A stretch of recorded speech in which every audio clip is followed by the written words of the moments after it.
Depois eu explico melhor. Mas eu quero esperar.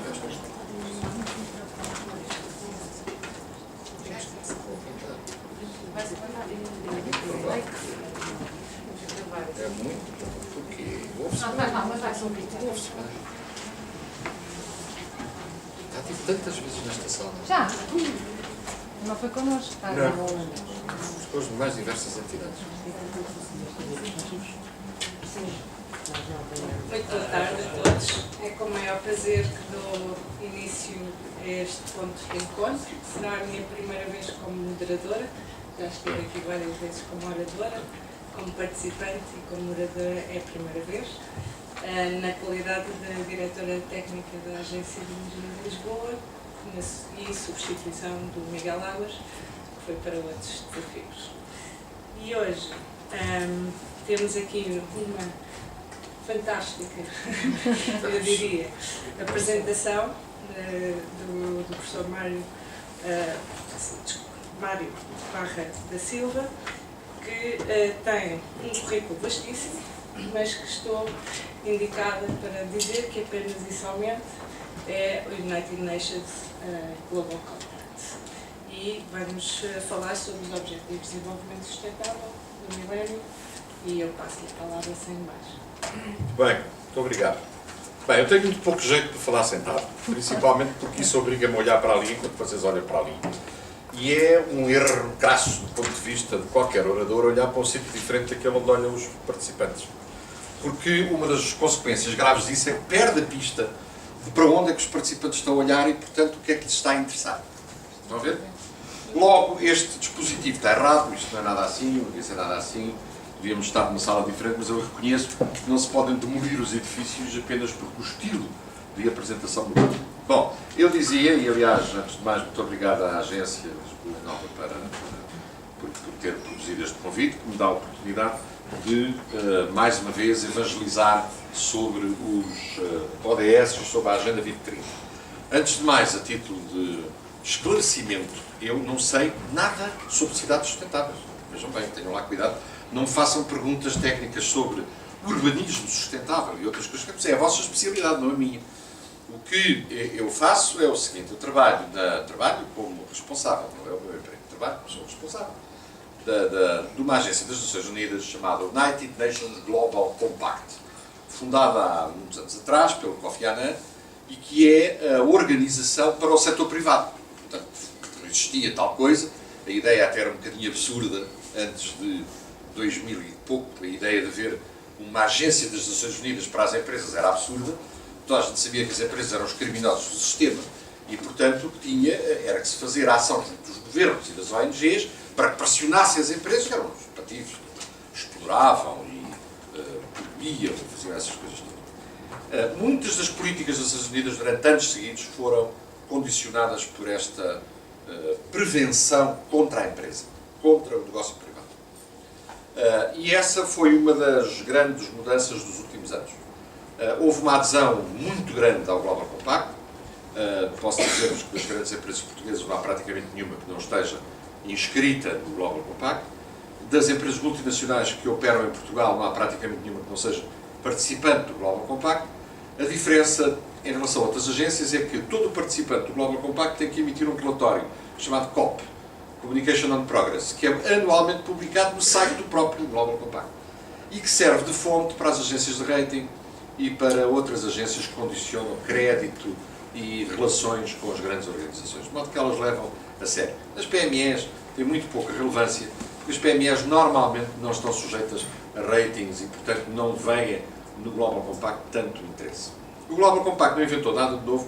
No início eram 3 mais 3 mais 3, 3 princípios mais 3 mais 3. 3 princípios vieram da OIT, e são princípios que têm que ver com o mercado de trabalho.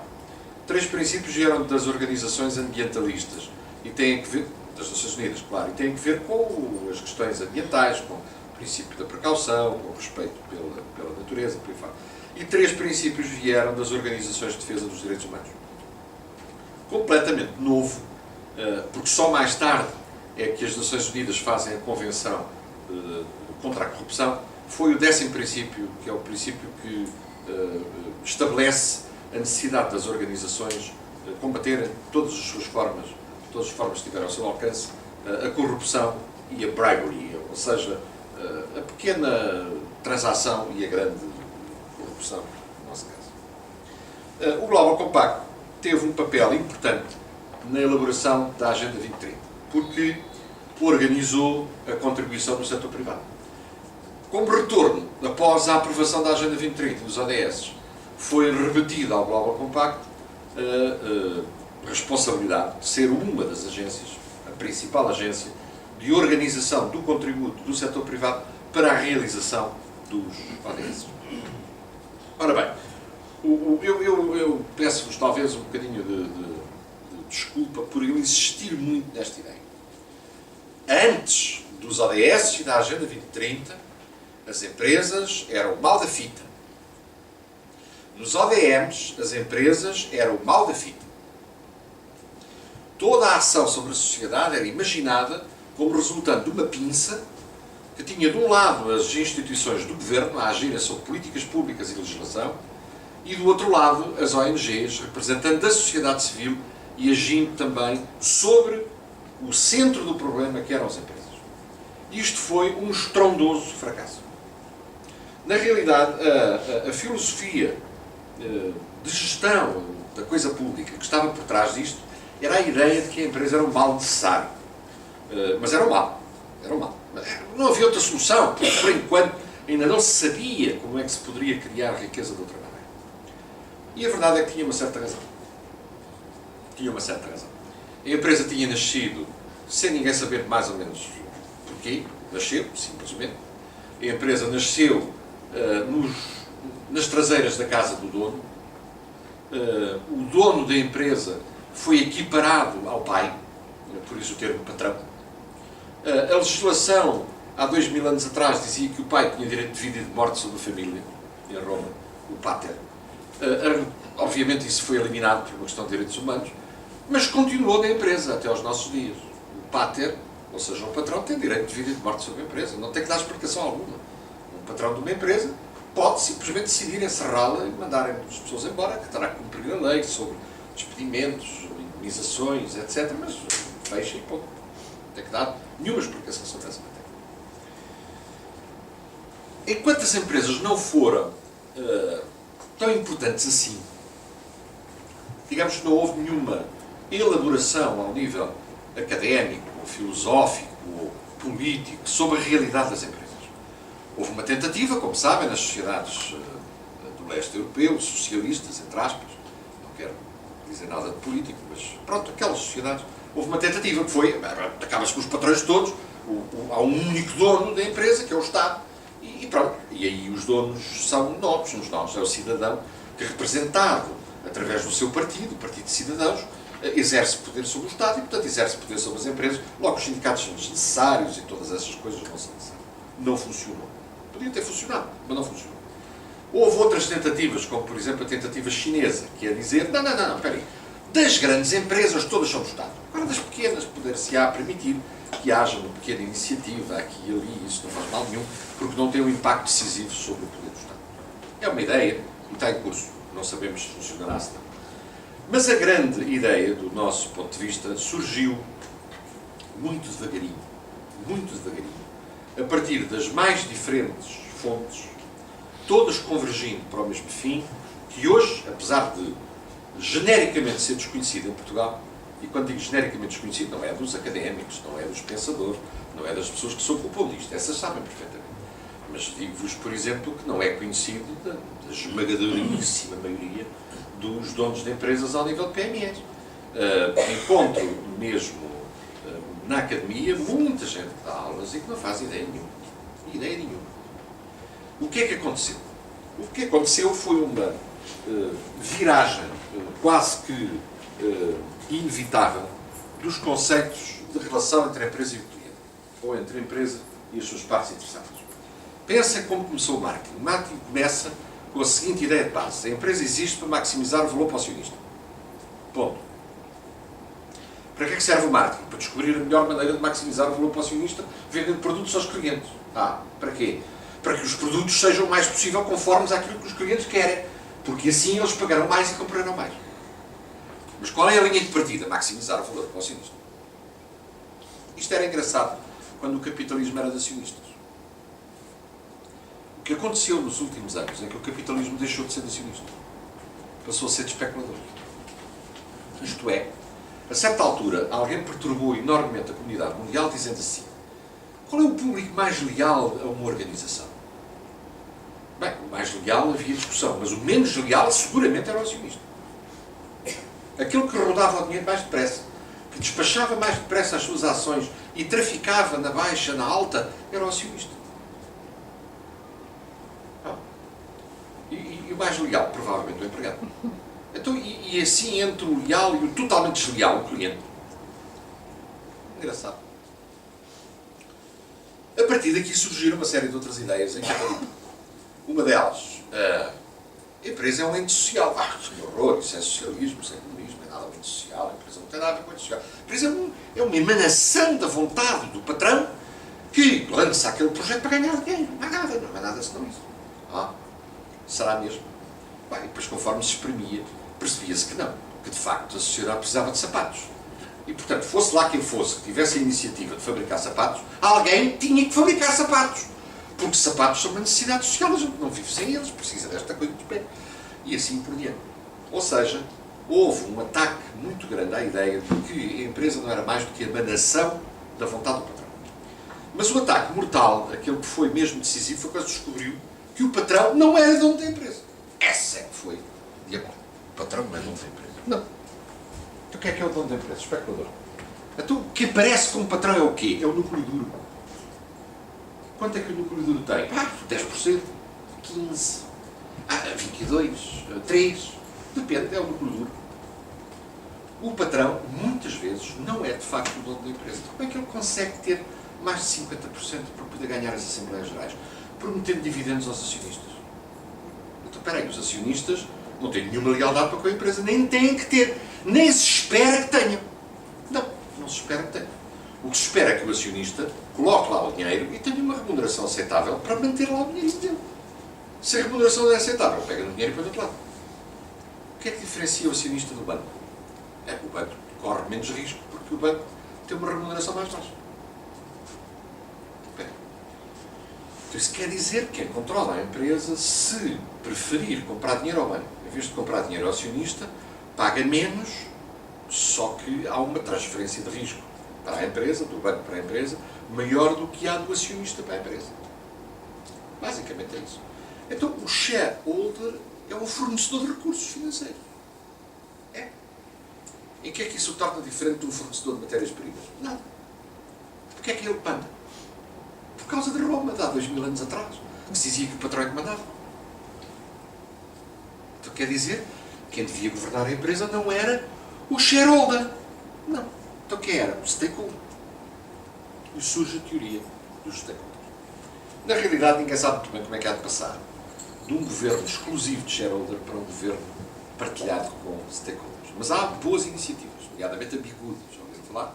Das empresas Bigude, que obrigam a que na lei seja consignado essa partilha na lei fundamental da empresa, no estatuto da empresa.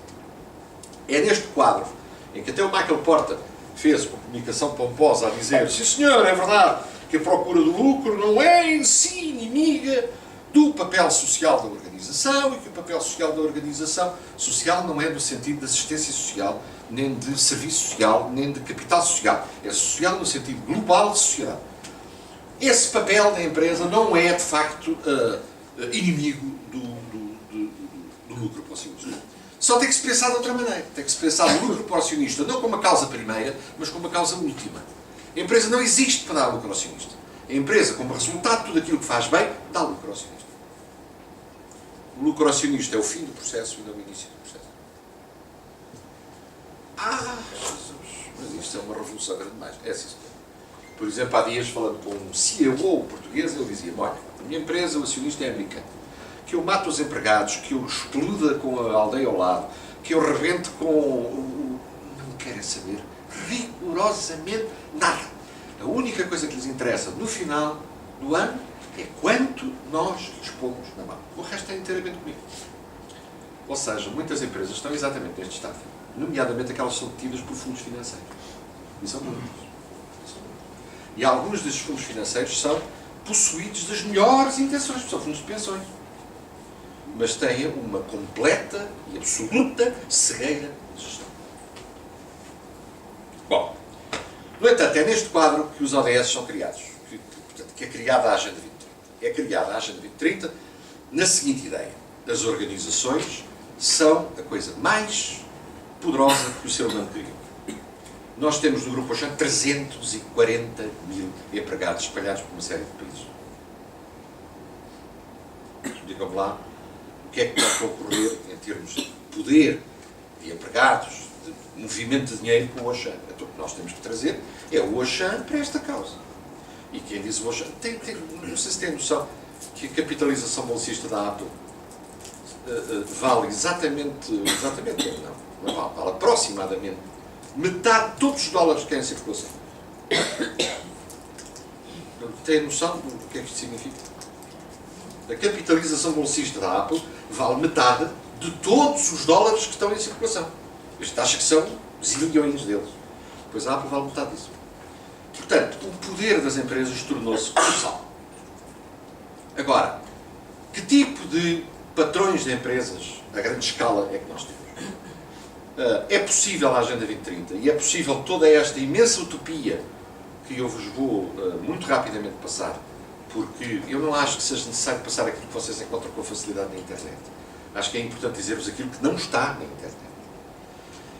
Esta imensa utopia é necessária porque há de facto um grande número de capitães de empresa que perceberam que a sustentabilidade é um negócio, não a ameaça ao negócio. A sustentabilidade é um negócio. Porquê que a sustentabilidade é um negócio? Porque é cada vez mais fechado o gap esquizofrénico entre o cidadão e o consumidor. Dentro de cada um de nós há uma esquizofrenia profunda, mas que nos mercados maduros é cada vez menor, entre o que nós pensamos como cidadão e o que nós pensamos como consumidor, ou melhor, o que nós fazemos como consumidor.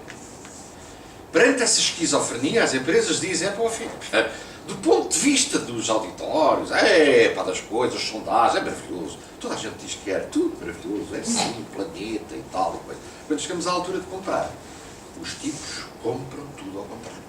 Portanto, o que é que vocês querem que eu faça? Nós temos uma explicação para isso e uma resposta para isso. Nós queremos que você faça é que gradualmente feche o gap. Gradualmente feche o gap. Mas há uma enorme diferença de preço. Fecha a diferença de preço.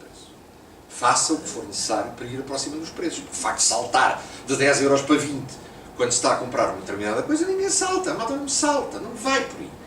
Mas se o salto for de 10 para 12, e as pessoas estiverem sensibilizadas, e as pessoas sentirem que com aqueles 2 euros ajudam os seus filhos a viverem num mundo melhor, no mundo que nós queremos que eles vivam, talvez paguem os 2 euros. Agora, não peça aos consumidores que se suicidem financeiramente para salvar a sustentabilidade. Não o fazem. Mas pior ainda do que isso. Agora, a mensagem para as ONGs. Por favor, não continuem com a história de que a salvação do planeta é acabar com a humanidade, como eu ouvi várias vezes. Grandes líderes ambientalistas diziam a solução é acabar com o ser humano, porque o ser humano está a destruir o planeta, o coitadinho do planeta, salvem-se os animais, o planeta. É uma burrice do tamanho das casas, porque é opor o ambiente ao trabalho. E as maiores organizações do mundo de pessoas continuam a ser os sindicatos. E os sindicatos querem emprego e emprego digno. Não estão disponíveis para dizer, não, vamos acabar com isso tudo, vamos todos comer outra vez milho e tal, e acabar com isso tudo, que é para salvar o planeta. Ninguém diz isto. Portanto, qualquer agenda que se faça tem que defender simultaneamente o ambiente, o trabalho digno, os direitos humanos, simultaneamente. Não é um sobre o outro. É tudo ao mesmo tempo. Tudo ao mesmo tempo. Como é que isto se consegue fazer? Só com as empresas. Não há outra solução. Mas há uma enorme esperança. Há 2 semanas atrás, em Nova Iorque, o presidente da Unilever não fez um discurso de circunstância, explicou detalhadamente porque é que a Unilever é uma empresa sustentável. E todas as decisões que toma são a caminho da sustentabilidade e não tomando a sustentabilidade como custo. As montras, todas as montras do Selfridges, há uns meses atrás, eu lá passei, eram dedicadas a um tema de sustentabilidade. Todas as montras do Selfridges. Dentro do Selfridges, em todas as secções, havia uma explicação de porque é que o Selfridges tinha tomado aquela opção sustentável e não outra. Por exemplo, que é que tinha deixado de vender determinado tipo de tecidos e vendia aquele tipo de tecidos. E uma coisa muitíssimo importante para o consumidor informado é fazer a rastreabilidade daquilo que está ali a vender. Onde é que isto começou, por onde é que isto passou, que ajudas é que isto fez às pessoas por onde passou e, portanto, o que é que você está de facto a comprar. É um enorme e maravilhoso movimento que resulta resulta evidentemente da globalização. Eu ouço horrores na globalização, horrores. Então, as ONGs que estão desesperadas por obter subsídios têm um amor tremendo a destruir a globalização. É tudo mau, o que importa é nós voltarmos só a comprar coisas em Portugal, nada no estrangeiro, tudo aqui e tal. Não é sério dizer isto. É profundamente reacionário, desculpe eu termo. A ideia de que um país pode viver sozinho é de um grau de reacionarismo e de cegueira que me deixa pasmado. Porque não é possível, pura e simplesmente. Não é assim que o mundo funciona. E o mundo só funcionaria assim, como dizia o Einstein, após a Quarta Guerra Mundial. Porque a terceira, a gente sabe fazer bombas atómicas. A quarta é de paus e pedras. E aí sim, após uma guerra de paus e pedras, a gente cobre aquilo que dá ali a terra ao lado. Não tem mais nada. Não é esse o futuro da humanidade. Por outro lado, não há um único indicador, exceto os indicadores ambientais, que não tenha melhorado nos últimos anos em toda a parte do mundo. Um único. Esperança de vida, grau de nutrição, combate a doenças. Não há um único. Ou porquê é que acham que em 2050 a Nigéria terá 300 milhões de habitantes? Foi agora de repente que resolveram ter filhos, as mulheres nigerianas. Durante estes séculos todos não tinham, só que morriam. E agora morrem. É preciso. Tem noção de quanto é que a Índia subiu e vai subir de população desde 1950 para cá? Porquê? Porque eles resolveram ter uma crise de natalidade? Não. Porque os indicadores melhoraram. E ainda podem melhorar muitíssimo mais. E conforme continuarem a melhorar, porque ainda estamos muito longe daquilo que deve ser, em muitos desses países, nós vamos ter um problema de como sustentar esta gente toda. E aí sim, nós voltamos à absoluta necessidade da empresa ser sustentável. E porquê? Muito simplesmente porque a empresa fica sem negócios se não for. Se as empresas continuarem a vender produtos, ficam sem negócio. Como é que uma empresa pode continuar a vender e não vender produtos? Vende serviços. Vende serviços. Quer dizer que, em vez de convencermos as pessoas que ter um carro é a libertação, temos de convencer as pessoas que não ter carro é a libertação e usá-lo quando precisa. É que é bom. É isso mesmo.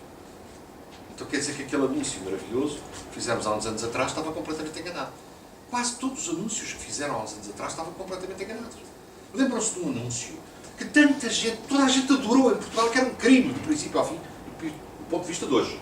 Na altura não. O anúncio era o seguinte: uma jovem, linda, muito bem apresentada, muito bem maquiada, bonita, coisa deve de ser, tinha uma discussão com o namorado, não sei o que era, não importa, estava na casa. E saía a porta fora, antes de sair, pegava nas chaves, batia com a porta, entrava no seu carro, dirigia-se a uma falésia, o sol. I can see clearly now the world. Lembra-se? Isto é a dizer, pode-te correr tudo mal, mas tu tens o teu carro. Quem estás à espera para comprar um? Claro que isto era a sociedade do ter. Era a sociedade do compra coisas. Nós somos bombardeados maciçamente com essa ideia de comprar coisas. Mas acabou. Acabou que não há mais. Não há mais recursos. Mesmo que houvesse recursos. Reparem no sonho do ambiental. O sonho do ambiental foi, recursos vai haver sempre porque a gente recicla. Pequeno, você estudou a física básica do segundo ano de engenharia, qualquer que seja o seu ramo de engenharia, ouviu falar da termodinâmica. Você sabe que não há maneira nenhuma de reciclar a energia.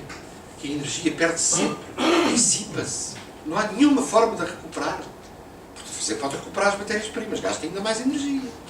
E quando dissipa energia, o que é que acontece? O planeta liberta-se dela? Qual é o rácio de geração de energia e de libertação de energia? E a certo ponto isso não produzirá um aquecimento. Ah, dragão, mas não é gelado lá fora. Os painéis. Inegável. A agenda foi feita com esta enorme esperança, com a consciência de que a grande maioria das empresas por esse mundo fora não tem nenhuma noção de sustentabilidade, mas que vão perder o negócio delas se não virarem embora, se não passarem a vender serviços em vez de produtos, se não passarem a oferecer intangíveis de felicidade em vez de tangíveis de felicidade. Ou seja, em vez de vender um carro para dar ao pequeno a sensação de que é livre, ou à pequena, vende-lhe outra coisa que não tem artefacto, não é? E há muitas coisas que se podem vender para que a pessoa se sinta feliz. Mas há uma coisa ainda melhor, é mudar o paradigma de felicidade. Porque é que o paradigma de felicidade há de ser feito com base no desfrute, no gozo, no usufruto de coisas materiais? Durante todos estes anos nós desvalorizámos completamente o saber. O saber não interessa para nada. O que interessa é o que consomos. Porque é que isso não se altera? A verdade é que pode-se alterar, desde que haja força suficiente para que se altere, altere-se. E os ODS têm força suficiente. A adesão aos ODS é overwhelming. É impressionante. Impressionante. Houve, de facto, uma coisa que ninguém acreditava que fosse possível. A sensação da parte da esmagadora maioria dos líderes da humanidade de que nós estamos numa cruciada da história, que o eleitor não percebe, o eleitor não compreende, não tenta ganhar eleições com base nisto.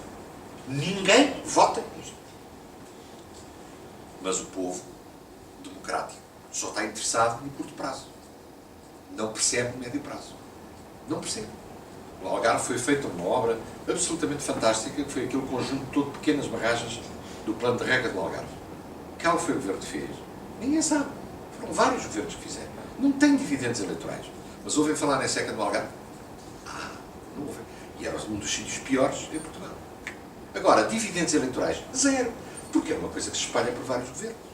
Portanto, ao nível popular, isto não vai ter grande efeito.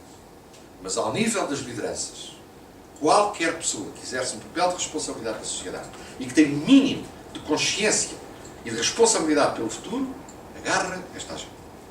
E agarrá-la de várias maneiras. Uns mais ênfase nisto, outros mais ênfase naquilo, outros dirão que, outros... Isso é lindo, é giro, que haja imensa polémica à volta de como é que isto se aplica. Mas é a primeira vez que a humanidade produz uma agenda que foi, de facto, genericamente aceita por toda a gente. Se puderem pesquisar em qualquer língua, lá está. Lá está. Em qualquer parte do mundo. E isso é, de facto, interessante. Portanto, o que é a agenda, no fundo? Eu não vos falei da aliança. Em Portugal, o Global Compact deu origem a uma figura chamada Aliança para os ODS. Isto porque a adesão ao Global Compact é apenas de empresas, implica uma cota, implica um relatório, é muito complicado. De modo que convidámos a sociedade portuguesa a entrar numa aliança, que é uma parceria de parcerias, para a criação de projetos concretos. Também, para nosso espanto, aderiu praticamente toda a gente. E quem não aderiu está connosco, nós ficámos boquiabertos. Porque as centrais patronais, as sindicais, as ONGs, câmaras municipais, a CASES, todo o setor social, várias outras entidades do setor social. Isto foi em janeiro de 2016 que nós fizemos esta reunião e não tínhamos noção do impacto que os ODS iam ter e, portanto, da adesão que iam gerar. Muito desse sinal de que se passava qualquer coisa foi na criação da aliança. Há aqui alguns casos nestas empresas que são verdadeiramente impressionantes. Por exemplo, o CEIA, provavelmente não conhecem, nunca ouviram falar. Conhecem. O CEIA é em Nova Iorque, no âmbito do Global Compact, líder de uma action platform destinada a introduzir, a incentivar a mobilidade nas cidades. Não é uma empresa americana, é o CEIA português. Estão a ver? É humilde, simpático, boa gente. Não é preciso ser grande escândalo, mas lá estamos a trabalhar para isso. A trabalhar para o seu negócio, que é a coisa mais bonita deste mundo, porque é a negação do ócio, não é? É a ocupação, é o business, é estar ocupado. E fazer qualquer coisa que seja útil para toda a gente, incluindo para o seu próprio acionista. A L'Oréal é a única empresa que eu conheço que tem, na sua lista de ações, fechar o gap entre o cidadão e o consumidor. Tem um grupo de trabalho, podem ver isto no site do L'Oréal, tem um grupo de trabalho que está a refletir apenas sobre isto. Nós temos consciência do gap que há entre o cidadão e o consumidor, o cidadão quer uma coisa e o consumidor outra. Como é que a empresa pode contribuir para que a decisão do cidadão e do consumidor seja a mesma? A Siemens é campeã no combate à corrupção a nível mundial. Teve um gravíssimo problema de corrupção e aprendeu com ele, destinou uma quantia bem gorda todos os anos a financiar projetos que combatam a corrupção. A corrupção é o maior flagelo que nós temos a nível mundial. Não é o ambiente. Podem ter a certeza que não é o ambiente. Se não houvesse a corrupção que